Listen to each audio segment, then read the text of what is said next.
G'day everyone, welcome to our lesson 2.6 of cartooning and media with yours truly, and today what we're going to be looking at is drawing a character and persevering with an idea. Now this is a theme I've covered before in previous lessons, but I wanted to come back to this one because of something that happened to me just this week. Firstly, I would like to show you Exhibit A.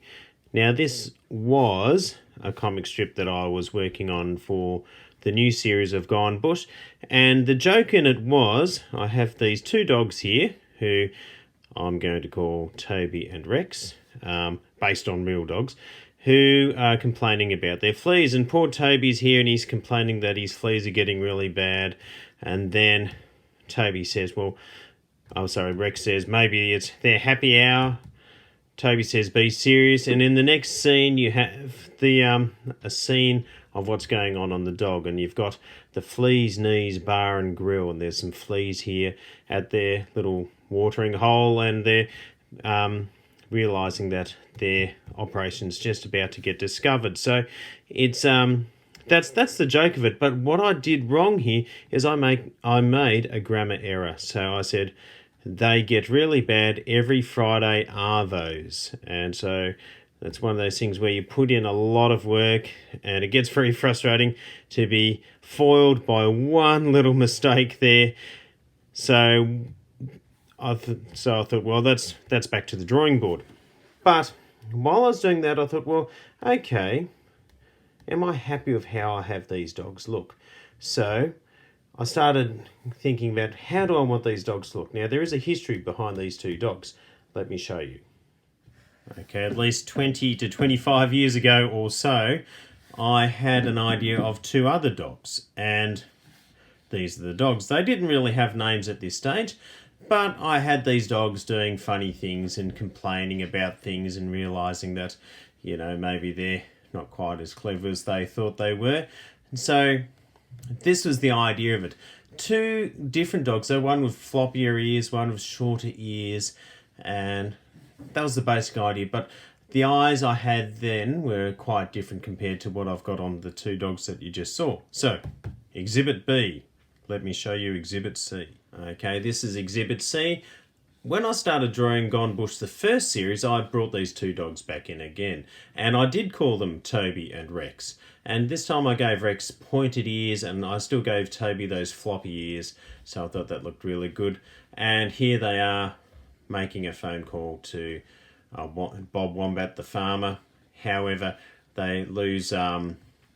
Rex is trying to talk to the farmer to ring someone up because they have this new telephone, and then all of a sudden he loses the moment and he panics and he barks into the phone, and poor Bob Wombat's on the other side thinking, who on earth was that? So that's the joke there. I started drawing Rex a little bit more. Rex became quite a central figure for a few of these comic strips, and here we've got the flea standing behind Rex. I showed this one last week where I've drawn Rex being controlled by the flea. And the tricky thing was to try and draw Rex consistently each time. I didn't always get it right either. Sometimes, with my consistency, sometimes I gave Rex a shorter nose, sometimes I gave him a longer nose. So there were some lessons for me to learn there about drawing something consistently. I was very happy how I had the expression of Rex in different situations, but there's still a fair bit to work out, as you can see with his extra long nose there. So, on to Exhibit D. Now, so what I did then is I started working out, okay, how do I want Rex to look? So I started off with a basic picture, and then I started drawing him with different expressions, different mouths, comparing him to wombats and koalas. and then just really nutting out things like, okay, how do I want the eyes look? Do I want them to be these circular eyes like this, which add a bit more expression? Do I want them to be dots like this with a few lines to indicate eyebrows, which don't have as much expression but do look a little bit cuter as well?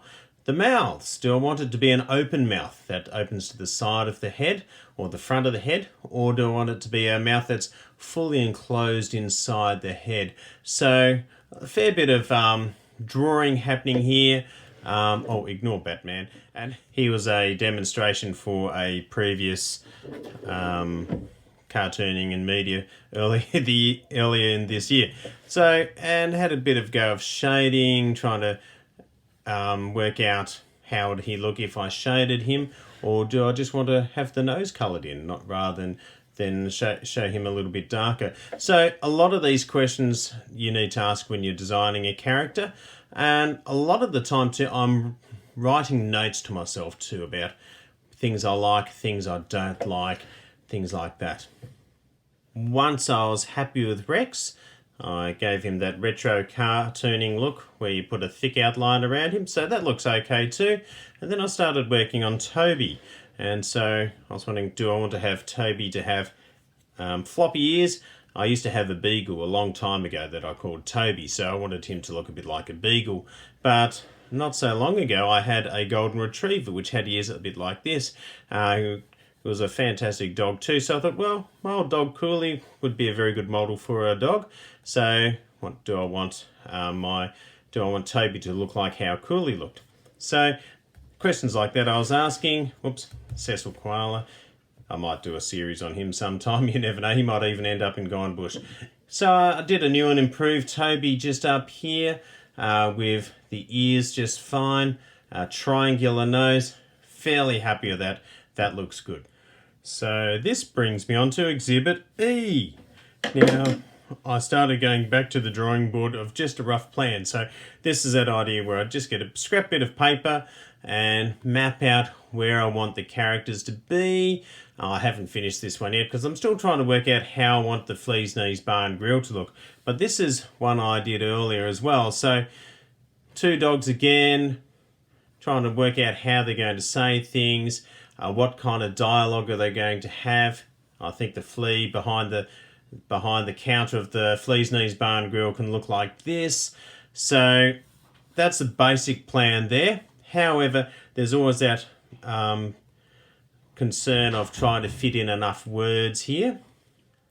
However, there's always the concern of saying too much. So sometimes you have to rework the joke a bit too. And I reckon we could spend another lesson on this of actually working on your lettering and working on how you're going to deliver the dialogue, because sometimes you really need to be concise and straight to the point with what you want to say, because you mightn't have much space. Okay, after looking at that, I'll show you exhibit, well, we're up to E, up to exhibit F. So here we are, exhibit F. You will most likely recognise this from a previous cartooning and media episode. So I had a go again at drawing the two dogs. Toby with the triangular ears like this, Rex with these ears there. Tried to work out what they could say. Wanted to have the fleas biting on Toby's back to make it look like that he's he's in a bit of pain. You can see these little zigzags of pain stars, shall we call them, coming off his back. A little bit of sweat because he's in a bit of agony there, and he started talking again. Now there was one problem with what I did. After I'd drawn it up and did my shading and did the lines for the lettering and did my spacing, it was pretty much how I wanted it on my plan, and then I drew the dogs. I wasn't very happy with how they're sitting here, and I wasn't very happy with the eyes. Let me explain how the dogs are sitting first. So back to the first cartoon we're looking at, I was quite happy with how these dogs were sitting, and the reason why I was very happy with that is because I started looking at, guess what, one of the cartooning masters. Let me show you, we're up to exhibit G. Let me show you exhibit G, here it is. So hang on, I'll just fold that down. There we go. So Exhibit G is Foot Trot Flats by Murray Bull, the New Zealand cartoonist. And if you're going to try and work out how a dog sits, go to Murray Bull, because he was really good at working out how things would look. His backgrounds and props were very realistic, but he was also very good at getting his figure of the dog right for how he stood, how he walked, and how he sat. And of course he had his own dogs on his farm in New Zealand to look at all the time. So he got it right. He got the shape right, he got the posture right. And so when I started looking at pictures like that, going back to the first picture again, that was what I was looking at for these dog figures here.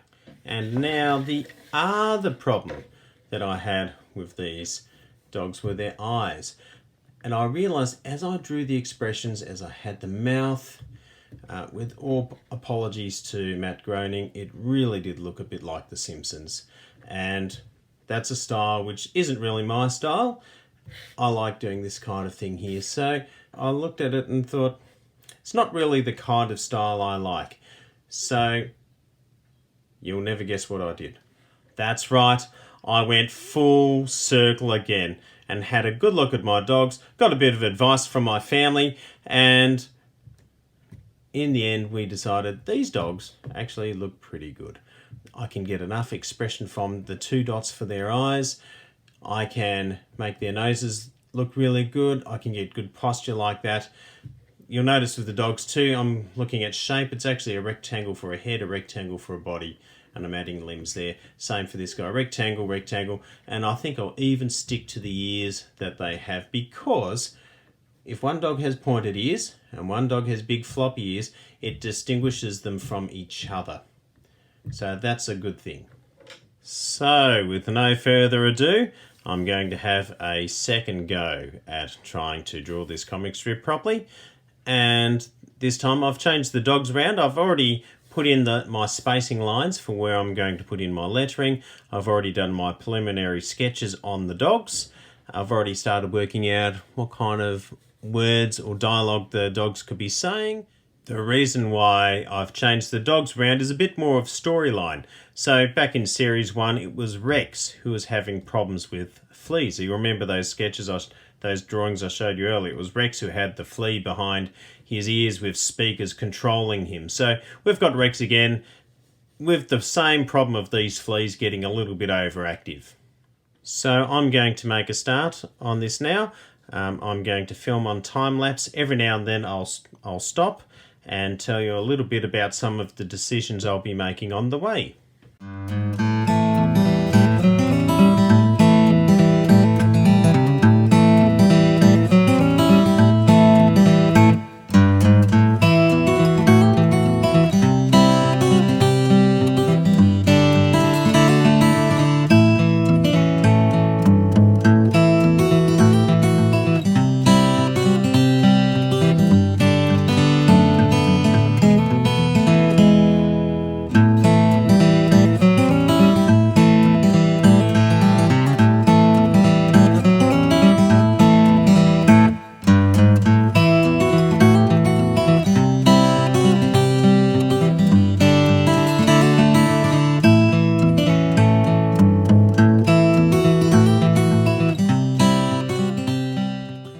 Okay, that's panel 1 pretty much done.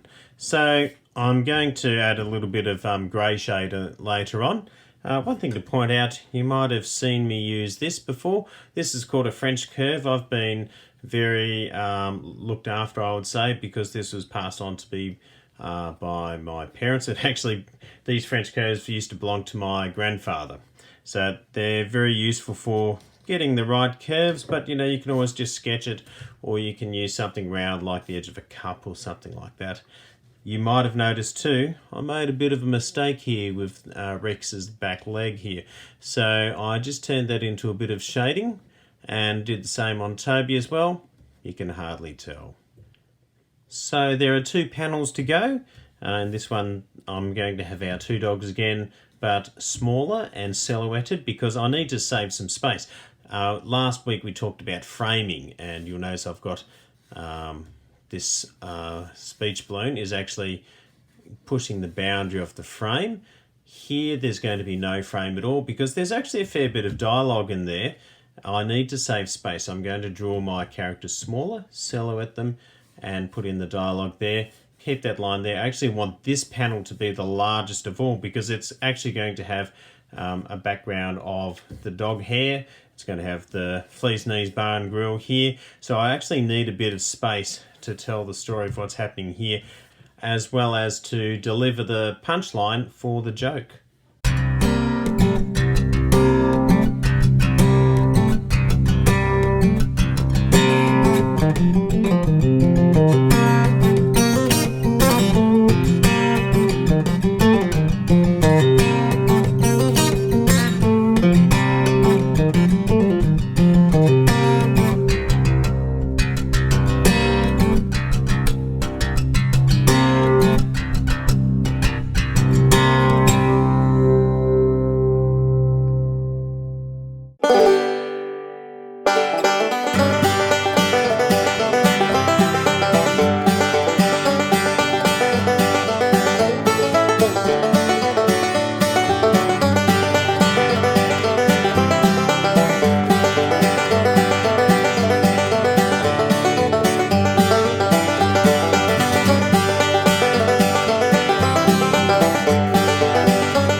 There we are, just about done. Just need to do one last thing and I can do this on the side up here.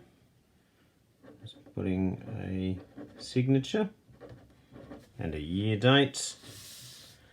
And there you have it. So I'm pretty happy with that. I might go back into it a little bit and just add a couple of lines here or there later, just add a little bit more definition. But in a nutshell, this is pretty much the whole comic strip, and hopefully it makes sense to people who are reading it for the first time or those who are familiar with the series. So what I'm hoping you have learned from this episode is just how important it is to take a character, to develop it, to see what works with that character, what doesn't, keep on drawing and drawing and drawing, making sure that you just get all the parts of the character right, the face, the body, how they stand or how they sit, things like that, so that you can be consistent every time you draw that character, and so that they're recognizable too. Humorous, but still recognizable as who they are and what kind of creature they are too. So, Year 8, your task is to take one of the characters you have drawn over the last few weeks and develop it, keep on redrawing it, try and perfect it. Have a go at drawing it in different ways, with different expressions, with maybe change the ears, change the eyes, change the nose. Have a go at doing different things with that character. All the best, have a great week. Year 8s, I also want you to post up your work on Google Classroom. I'll set up an assignment section for you to do that for this week. All the best. Have a great week. See you later.